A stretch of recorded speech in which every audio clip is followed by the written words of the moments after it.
whether it's your family, your church, all of society is destroyed by the fruits of envy.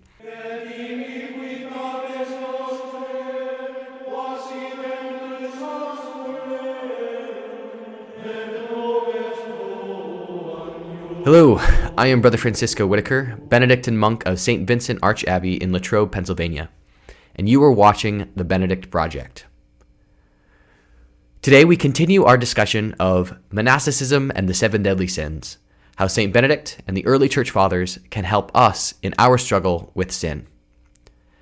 Today we will be talking about the vice of envy. Before we do though, make sure you like this video, subscribe to our channel, and ring that notification bell so you never miss any of our podcast, monastic, or other content. And if you're so inclined, check us out on Facebook and Instagram at The Benedict Project. All right, so envy. An important distinction to make right off the bat is that envy and jealousy are not the same thing. Nowadays, we kind of conflate the two together and we say, oh, I'm very envious of that person, or I'm very jealous of that person, the things that they have, whatever. But in the early church and in monasticism and the desert fathers, they understood that one could be jealous and yet not envious. There is a distinction. Jealousy is to wish you had the things that others had, covetousness. Envy, on the other hand, is not only to wish you had what other people had, whether it was possessions, acclamations, knowledge, gifts, graces even from God, whatever. Not only to wish that you had what they had, but that you wish they didn't have it, and in fact are ill at ease, annoyed, mad, resentful that they have those things.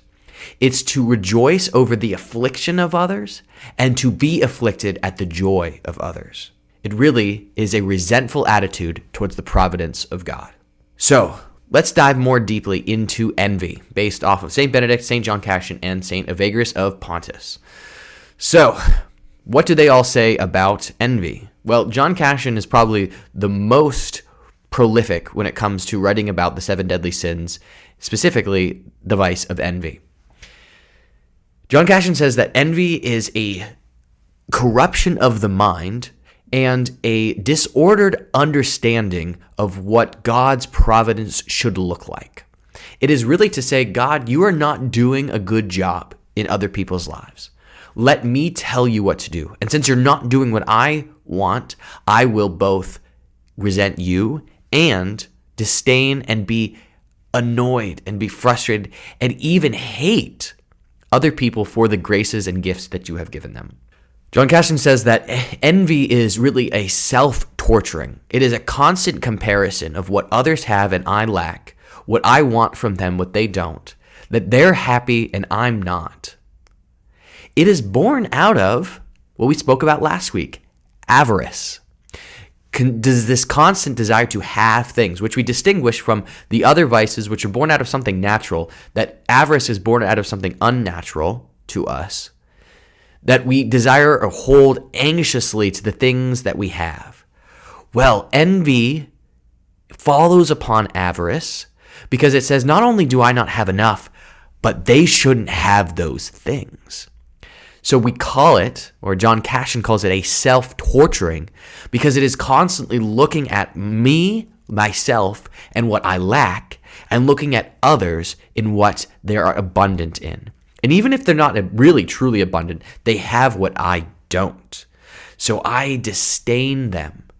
And I am sad, grieved almost, over their fortune and consider it my misfortune when they are happy.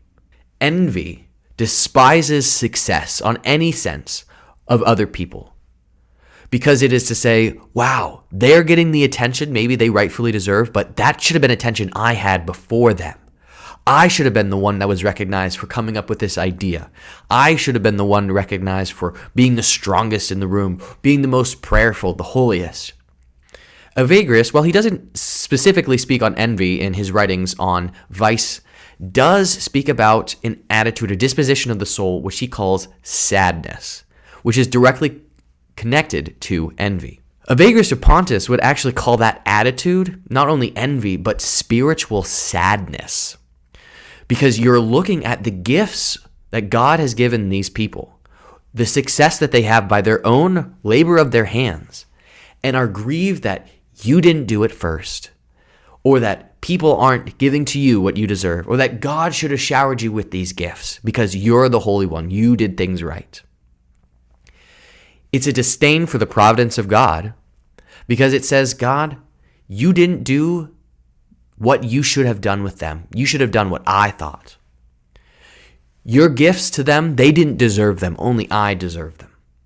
Envy is clearly connected with pride. But it also isn't just about me. It's about how much I'm going to lower other people. Envy raises me up and lowers others down. I deserve, they don't. God give to me, not to them. When they have what I don't, I hate what they have. If they are praised, I will mistreat them and speak badly about them. I will always remind others of how much better I am than them and how I deserve things, but how they don't. That they're using, they're manipulative. St. Benedict speaks how envy leads to two fruits.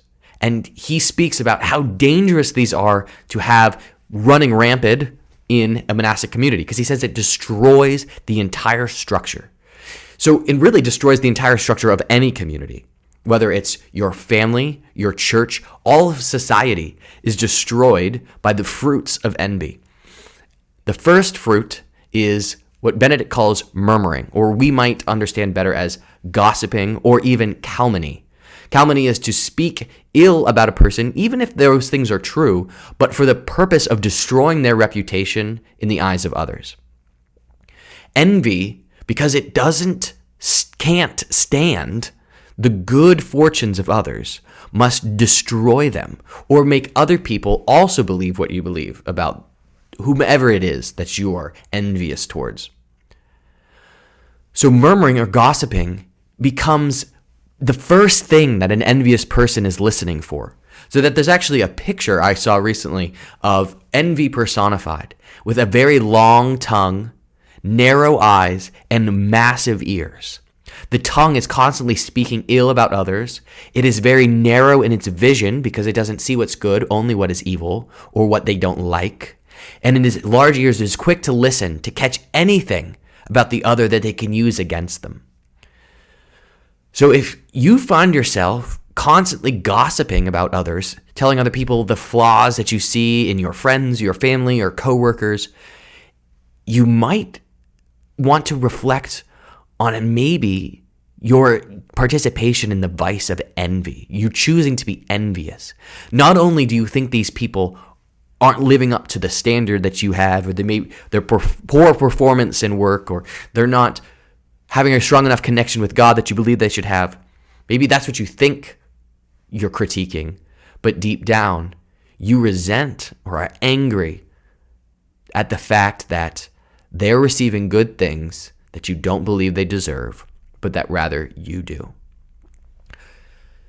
This gossiping, this murmuring also, it finds a root in comparison, because when I see others and I compare them to myself, we see others' outsides and we compare them to our insides.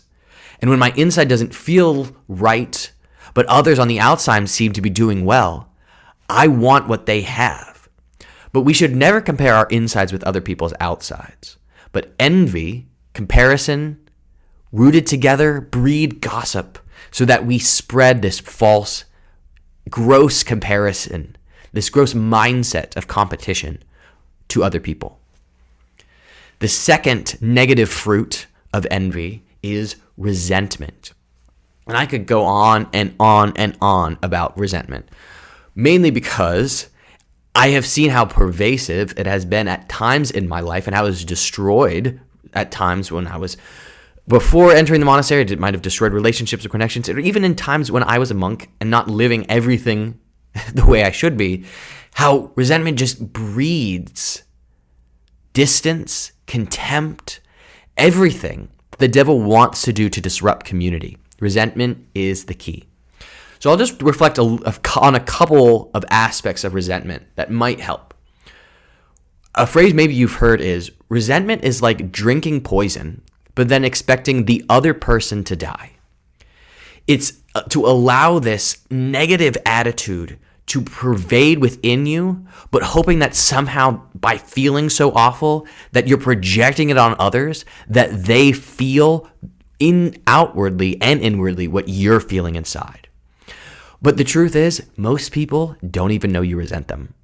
So you're spending all of this time focusing on how much you can't stand this person for the thing they say, the way they act, whatever, but they don't even know.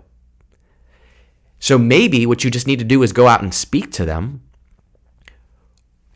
work on letting go, but also recognize that your attitude is probably not going to actually change them. So what would? A change in your attitude. Resentment really only hurts the person who is resenting. It rarely hurts the person who is being resented. And if it does, that only makes matters worse. But the more you resent, the more you will only, and this is the second part, only look and see what is bad about other people, which fosters more envy. In resentment, we get used to seeing the flaws of others because it helps fuel further reasons why we can't stand them. We'll eventually get so used to this that the only thing we can see about others is what we don't like or what we find to be flaws. And they might actually even be imperfections or things that they aren't doing well. But we can't see past that. We can't be compassionate or merciful. We can't believe that, okay, yeah, they might have flaws, but they also have value. They also have worth. There's also good things that they're doing. We only can see what is evil. Well, eventually, that actually causes us to only look at ourselves in our flaws and resentment. And we probably, at some of us, struggle with self-loathing or self-resentment, but we hate feeling those ways towards ourselves, so it multiplies our resentment towards others. And finally, resentment will lead to anger, which is the sin we will be talking about next week, so I'm not going to talk about it much. But the more you let things boil inside, eventually something is going to come out. And anger, we understand better when we use the word wrath. And if you think about wrath, it's an all-consuming projection of like hatred and everything wicked towards another person. But I'm getting ahead of myself. That's next week. So get back to wrath. So as we can see, the steps, the connections between these vices. Well, okay, it's kind of dark and it's kind of rough, right? To be an envious person then, I mean, it takes a lot to get over. John Cashin actually says, envy might be the hardest vice to grow out of because we become so enraptured in it. So how do we grow from envy? The best thing to do is to practice constant gratitude. To wake up before you see anyone, before you think about anyone, thank God for something concrete as soon as you wake up.